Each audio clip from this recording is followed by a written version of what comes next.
Iran rescue story collapses under scrutiny.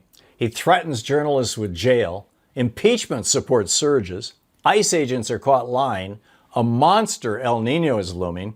And vitamin D helps your brain. Good evening. This is the Commonwealth Report, news for the public, not the powerful. You can find us at commonwealthreport.news. Did Donald Trump's historic Iran rescue actually cover up a military catastrophe? The official story sounds great. A downed F-15E, a brave airman hiding in a mountain crevice, Navy SEALs racing to the rescue, and Trump crowing, "We got him," on Truth Social at midnight. Clean, simple, heroic, except it isn't adding up. The rescue involved hundreds of special operators, 2 MC-130J Commando II aircraft, and 4 elite MH-6 Little Bird helicopters, all destroyed on the ground inside Iran. A former CIA officer says he doesn't buy the "they were stuck in the mud" explanation. Those planes are engineered for austere terrain. The wreckage was found 35 kilometers from Ishtafar's nuclear facility, where Iran holds roughly 200 kilos of near-weapons-grade uranium. Former intelligence officials are now saying publicly that the evidence points to a botched dual mission, a failed uranium seizure. Trump declared overwhelming air dominance while skipping over the F-15E, an A-10, 2 MC-130s, 4 helicopters, and 2 more choppers, all hit by Iranian fire. Iran's account of a foiled covert raid fits the physical evidence at least as well as Washington's version. When a story this important has this many holes, someone is lying. Trump threatens to jail journalists who dared expose his Iran fiasco. While the wreckage was still fresh, Trump stood at a White House podium and threatened a media company with prison for leaking details about the rescue. "Give it up or go to jail," he said. He blamed the leak for tipping off Iran that a second airman was still on the ground, complicating the mission. But here's the question he didn't answer. Why did the rescue of one downed airman require hundreds of troops, covert insertion aircraft, and a forward military base 35 kilometers from an Iranian nuclear site?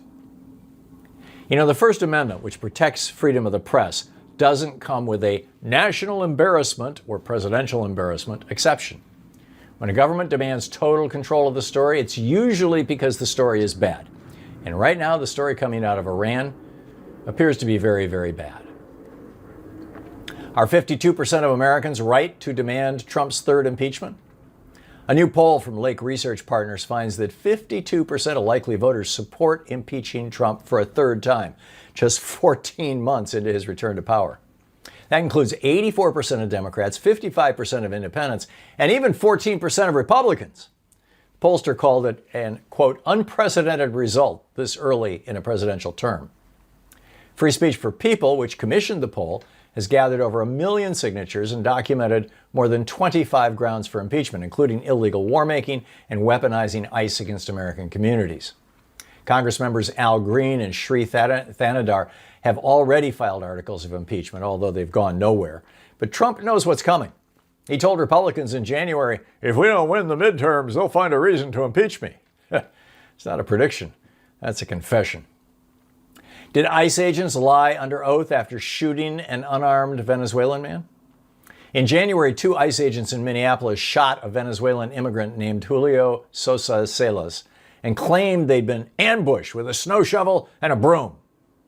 Prosecutors charged Sosa Salas and another man just 2 days later. Now, city camera footage shows the entire confrontation lasted about 12 seconds. There was no ambush. Minneapolis Police Chief Brian O'Hara reviewed the video and said it sounds like an unarmed person got shot running away. That's a quote from the president, from the chief of police. The federal government had access to this footage within hours of the shooting. Prosecutors didn't watch it for nearly 3 weeks. Instead, they charged the 2 men based entirely on the agents' sworn statements. ICE's own acting director now acknowledges the agents appeared to have lied under oath. They're on administrative leave. The wounded man they charged? Trump's DOJ later called the video newly discovered evidence.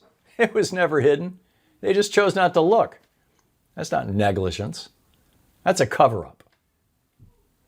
Scientists sound the alarm. A monster El Nino could make 2027 Earth's hottest year ever. Climate scientists are watching something alarming build in the Pacific Ocean.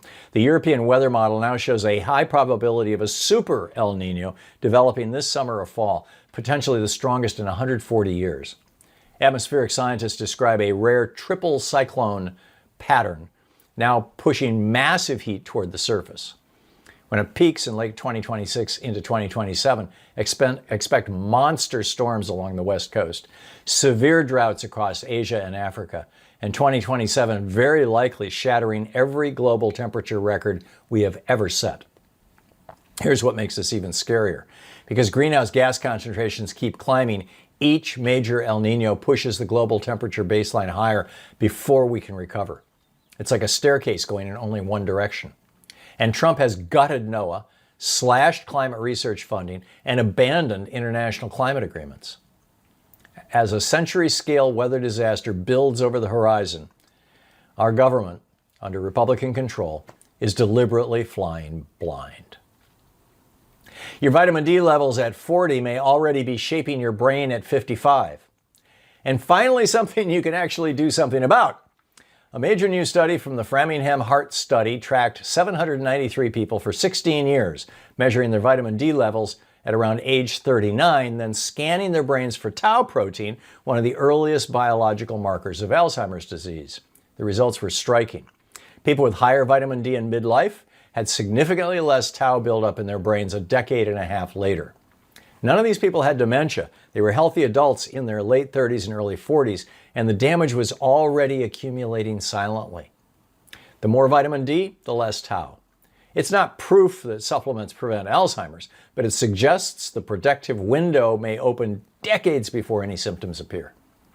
By the time most people start worrying about dementia, the process is already 20 years in the making. Get your levels checked. Get some sunshine. Your future brain may thank you for the choices you make right now. And that's the way it is tonight, Monday, April 6th, 2026. I'm Tom Hartman.